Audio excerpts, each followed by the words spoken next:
برطانوی ڈاکٹروں نے جگر کی پراسرار بیماری کا پتہ چلا لیا جو 35 ممالک میں بچوں کو متاثر کر رہی ہے۔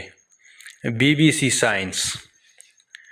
برطانیہ میں ماہرین نے جگر کی سوزش کی اس پراسرار بیماری کا پتہ چلا لیا ہے جس سے دنیا کے 35 ممالک میں کم عمر بچے متاثر ہو رہے ہیں۔ اس بیماری سے بچوں کی جگر بری طرح متاثر ہوتے ہیں اور برطانیہ میں کئی بچوں کے جگر ٹرانسپلانٹ کرنے پڑے ہیں۔ تحقیقات سے معلوم ہوا ہے کہ کووڈ کی وبا کے دوران لگائی گئی لاک ڈاؤن کے خاتمے کے بعد 2 وائرس ایک بار پھر سامنے آئے جس سے بچے ہیپاٹائٹس میں مبتلا ہونے لگے۔ خیال کیا جاتا ہے کہ دنیا کے 35 ممالک میں 1000 سے زیادہ بچے جن میں بعض کی عمر 5 برس سے بھی کم ہے اس مہلک بیماری سے متاثر ہو چکے ہیں۔ برطانیہ میں اس بیماری سے ابھی تک 12 بچے متاثر ہو چکے ہیں جن میں کئی کی زندگی بچانے کے لیے جگر ٹرانسپلانٹ کرنا پڑا ہے۔ لندن اور گلاسکو میں تحقیق کاروں کی 2 ٹیموں کا کہنا ہے کہ کووڈ کی وبا کے دوران ایڈینو وائرس اور اسی سے جڑے ہوئے دوسرے وائرس سے بچاؤ کے حفاظتی ٹیکوں کے لگانے میں دیر ہونے کی وجہ سے بچوں کی اس بیماری میں مبتلا ہونے کا خطرہ بڑھ گیا ہے۔ 3 سالہ نوحا چیمسفورڈ ایسکس میں رہتے ہیں۔ ہیپاٹائٹس میں مبتلا ہونے اور ان کی زندگی بچانے کے لیے نوحا کا جگر ٹرانسپلانٹ کیا گیا۔ نوحا کی ماں ریبیکا کیمرون میکناٹش کے لیے اپنے بچے کی بیماری انتہائی تباہ کن تھی۔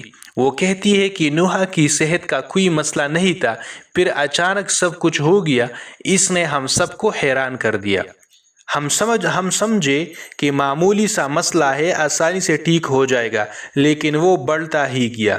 ابتدا میں نوحا کی ماں کو اپنے جگر کا ایک ٹکڑا عطیہ کرنے کے لیے تیار کیا گیا، لیکن جب انہیں دوائیں دی گئی تو ان کی ری ایکشن کی وجہ سے وہ خود ہسپتال کی انتہائی نگہداشت والے وارڈ میں پہنچ گئے۔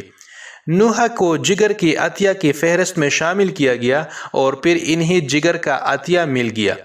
جگر کے ٹرانسپلانٹ کے بعد نوحا کی صحت بہتر ہو رہی ہے، لیکن انہیں ساری زندگی ایمینو سپریسنٹ دوا کھانی ہوگی تاکہ ان کا جسم ٹرانسپلانٹ ہونے والے جگر کو رد نہ کر دے۔ ریبیکا کہتی ہے کہ یہ واقعی دل دہلا دینے والی بات ہے کیونکہ آپ کووڈ کی وبا کے دوران ضوابط کی پیروی کرتے ہیں تاکہ آپ ایسے لوگوں کی حفاظت کریں جو کمزور ہے اور پھر اچانک ایک موڑ آتا ہے۔ آپ کا اپنا بچہ زیادہ کمزور ہو گیا ہے کیونکہ آپ نے جو کرنا تھا وہ کر لیا۔ اس طرح کے معاملات بہت کم ہوتے ہیں۔ زیادہ تر بچے جو اس قسم کے وائرس سے متاثر ہوتے ہیں وہ جلد صحت یاب ہو جاتے ہیں۔ یہ واضح نہیں کہ کچھ بچوں کو جگر کی سوزش کیوں ہو جاتی ہے، شاید جینیات کا عمل دخل ہو۔ سائنسدانوں نے اس بیماری کا کورونا وائرس یا کووڈ ویکسین سے کسی بھی تعلق کو مسترد کر دیا ہے۔ تحقیق کرنے والوں میں سے ایک یونیورسٹی کالج لندن میں وائرولوجی کی ماہر پروفیسر جوڈتھ ہریور نے کہا، لاک ڈاؤن کے دوران جب بچے آپس میں گل مل نہیں رہے تھے، وہ ایک دوسرے کو وائرس منتقل نہیں کر رہے تھے، ان میں عام انفیکشن کے خلاف مدافعت پیدا نہیں ہو رہی تھی۔ جب پابندیاں ہٹ گئی، بچوں نے گلنا ملنا شروع کیا، وائرس آزادانہ طور پر گردش کرنے لگے اور اچانک نئی انفیکشن کی پوری کیپ نے ان پر حملہ کر دیا جس کے خلاف ان میں قوت مدافعت پیدا ہی نہیں ہوئی تھی۔ پروفیسر ایما تھامسن، جنہوں نے گلاسکو یونیورسٹی کی تحقیق کی قیادت کی، کہا کہ ابھی بھی بہت سے جواب طلب سوالات ہیں۔ پیڈیاٹرک ہیپاٹائٹس کے معاملات میں AAV2 کی کردار کی تحقیقات کے لیے بڑے مطالعے کی فوری ضرورت ہے۔ ہمیں AAV2 کی موسمی گردش کے بارے میں مزید سمجھنے کی ضرورت ہے، ایک ایسا وائرس جس کی معمول کے مطابق نگرانی نہیں کی جاتی ہے۔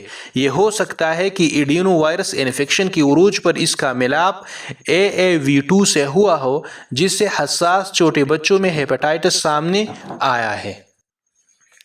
برطانوی ڈاکٹروں نے جگر کی پراسرار بیماری کا پتہ چلا لیا جو 35 ممالک میں بچوں کو متاثر کر رہی ہے۔